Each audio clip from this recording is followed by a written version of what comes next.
Comment s'organiser pour travailler enfin sa voix de manière efficace? Dans l'épisode d'aujourd'hui, je te propose d'aller aborder justement le sujet de l'organisation pour pouvoir optimiser et pérenniser justement ton travail vocal.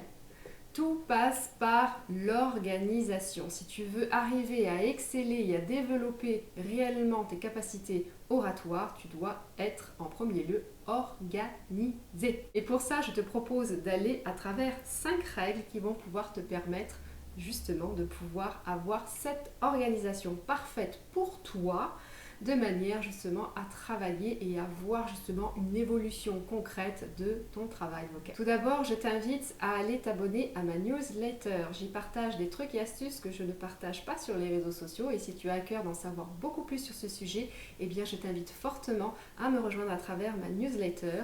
Il te suffit pour ça d'aller sur mon site internet www.catherinesuero.com ou de cliquer directement sur le lien qui se trouve en dessous de cette vidéo dans la description. Tu vas pouvoir y avoir accès et t'inscrire de manière gratuite. Tu vas pouvoir recevoir chaque semaine des trucs et astuces sur la voix que je partage exclusivement sur ma newsletter. Alors, cheminons maintenant à travers ces 5 règles essentielles si tu veux avoir une organisation de manière à pouvoir justement travailler efficacement ta voix. La première règle, eh bien, c'est tout simplement de planifier. Tout ce qui n'est pas planifié n'existe pas. Aussi simple que ça. Donc, assure-toi de voir dans ton agenda, de faire le bilan justement de ton agenda, de faire le point en fonction de ton environnement, c'est-à-dire dans le lieu où tu vis, et évidemment en fonction de ton planning déjà existant, si tu as un travail, ou si tu es étudiante, etc., et bien de voir la plage horaire la mieux placée pour pouvoir justement travailler ta voix en étant pleinement sereine dans ce travail-là, de sorte à ce que ça ne va pas déranger aussi bien les gens qui vivent chez toi que ton voisinage, si c'est mal isolé, etc. Et bien d'avoir une plage horaire au minimum 15 minutes pour pouvoir justement travailler ta voix, et justement tu sauras que tel jour, c'est telle minute, et bien tu vas dédier ce laps de temps pour ton travail vocal. Donc planifie-le dans ton agenda. Si j'espère que tu as un agenda, que ce soit sur forme papier ou forme numérique, peu importe, tu as un agenda, et quitte à mettre une alarme, tu vois, sur ton agenda en disant hop, à cette heure-ci, j'ai rendez-vous avec ma voix et je vais pouvoir travailler ma voix. Donc première règle, planifie ta session de travail pour la voix. La deuxième règle, eh bien, c'est de créer ton espace sacré de la voix. Aussi simple que ça. Une fois qu'on a planifié, eh bien, il faut que tu aies justement créé cet espace pour toi, cet espace pour travailler justement ta voix, que tu aies tous les outils dont tu as besoin pour travailler ta voix, que ce soit un piano ou s'il n'y a pas de piano, eh bien, tout simplement d'avoir une application sur ton ordinateur, ton téléphone, etc. D'avoir justement tous les outils dont tu auras besoin pour pouvoir travailler ta voix. En ayant justement cet espace sacré de créer, eh bien c'est aussi formaliser justement cet espace-temps de travail. Donc tu sais que tu passes d'un sas à un autre, d'une pièce à une autre, en te disant ben voilà, je suis dans mon espace qui est dédié justement à travailler ma voix, donc à prendre soin de moi, à prendre soin justement de mon identité vocale. Et aussi d'avoir tous ces éléments autour de toi que tu vas avoir besoin justement pour ta session de travail de la voix, de les avoir de manière accessible, de manière à ne pas perdre de temps à les chercher au fur et à mesure, surtout si tu te réserves 15 minutes. 15 minutes, ça passe quand même très vite, surtout si tu dois à chaque fois chercher une paille pour travailler tel exercice de la voix, aller chercher l'ordinateur, aller chercher ci, aller chercher là. Non, assure-toi d'avoir déjà tous ces éléments de près, comme ça quand c'est ton quart d'heure de travail de la voix, tout est en place, tu as ton espace sacré et tout est à disposition. La troisième règle, c'est n'écoute que toi, comme dirait une certaine... mon Dieu, je crois que c'est dans Réponse, voilà. N'écoute que toi, littéralement, n'écoute que toi. Ça signifie quoi concrètement? Eh bien, tu vas avoir des gens dans ton environnement, dès qu'ils vont savoir que tu travailles ta voix, vont être toujours avec plein de bons conseils. Et qui, malheureusement, même si ça part d'une bonne intention, on ne leur en veut pas, eh bien ça aura le don de te disperser un petit peu, dire ah bah tiens peut-être qu'il a raison, je vais tester ça, ou tiens peut-être qu'il a raison, ou il ou elle a raison, je vais peut-être tester ça, expérimenter, ce qui fait que tu vas arriver dans ta session de travail, tu te dis bah attends il m'a dit ça, je vais peut-être tester ça, puis non finalement je vais peut-être tester ça, ah puis bah je sais pas, bah non finalement, bah je sais pas. Voilà, ton quart d'heure passe et en fait t'as rien fait, ou pas grand chose, et tu te dis est complètement éparpillé. Donc n'écoute que toi, c'est-à-dire fais-toi un plan d'action, donc ça on va arriver à la 4e règle justement, qui est d'établir eh bien, ton plan d'action. Définir au maximum, je veux dire surtout si tu es débutante, 3 aspects de ta voix à travailler concrètement qui vont t'amener justement au but que tu veux atteindre, à aborder justement dans cette session de 15 minutes. Donc ça peut être par exemple travailler sur la respiration et puis je vais peut-être aborder, voilà, travailler sur la brillance de ma voix ou travailler sur l'articulation.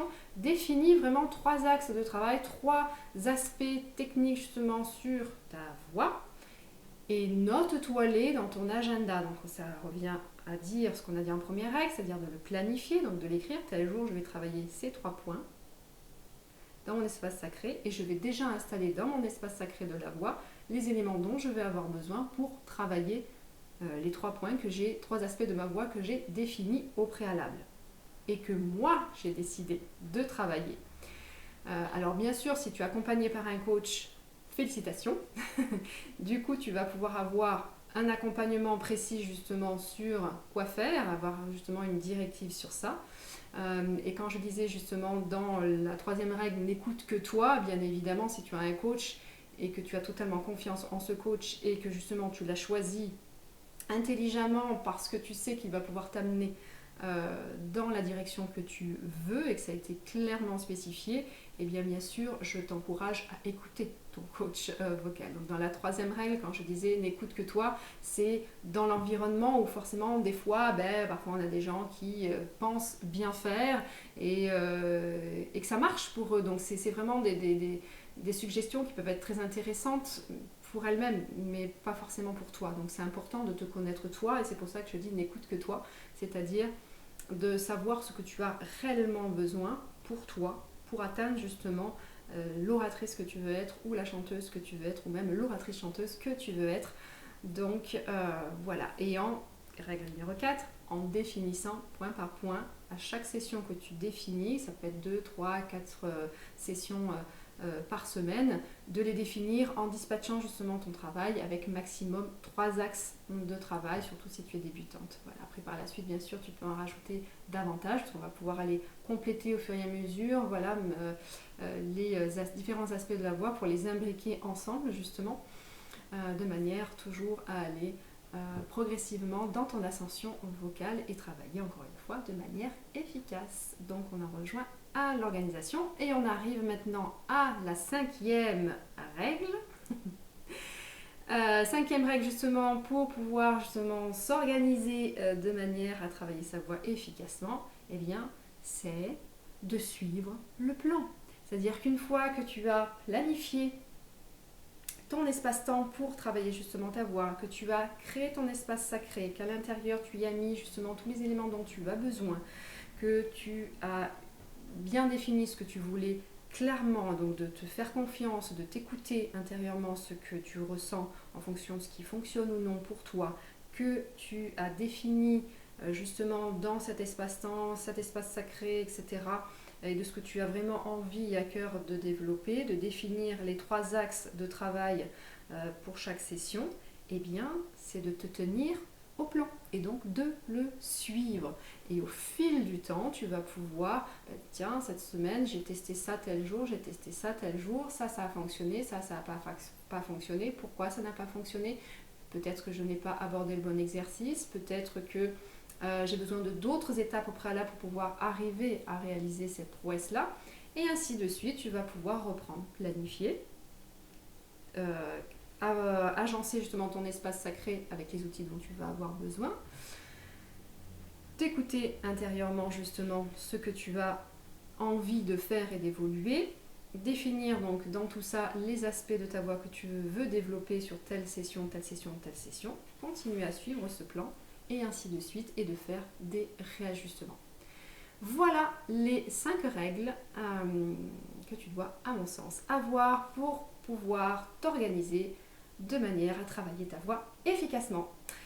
Ce sera tout pour aujourd'hui pour cet épisode. J'espère que tu as aimé. Si tu as aimé aussi, eh bien, n'oublie pas d'aimer cette vidéo, de la partager et bien évidemment de t'abonner à cette chaîne si ce n'est pas encore déjà fait en activant la petite cloche pour être sûre et certaine d'être avertie dès la sortie des nouvelles vidéos. Aussi, encore une fois, si tu souhaites avoir davantage de trucs et astuces justement dans le domaine de la voix, que tu sois chanteuse ou oratrice ou que tu as envie de t'exprimer sous ces 2 facettes de ta voix, eh bien, je t'encourage vivement à venir me rejoindre à travers ma newsletter. Il te suffit pour ça de cliquer sur le lien en dessous de cette vidéo et tu vas pouvoir y avoir accès de manière totalement gratuite et toutes les semaines tu recevras des trucs et astuces de ma part. Je te remercie, je te dis à tout bientôt pour un autre épisode sur ma chaîne, ici Catherine Souhero. Je te dis à tout bientôt, un grand merci, bye bye, à la prochaine.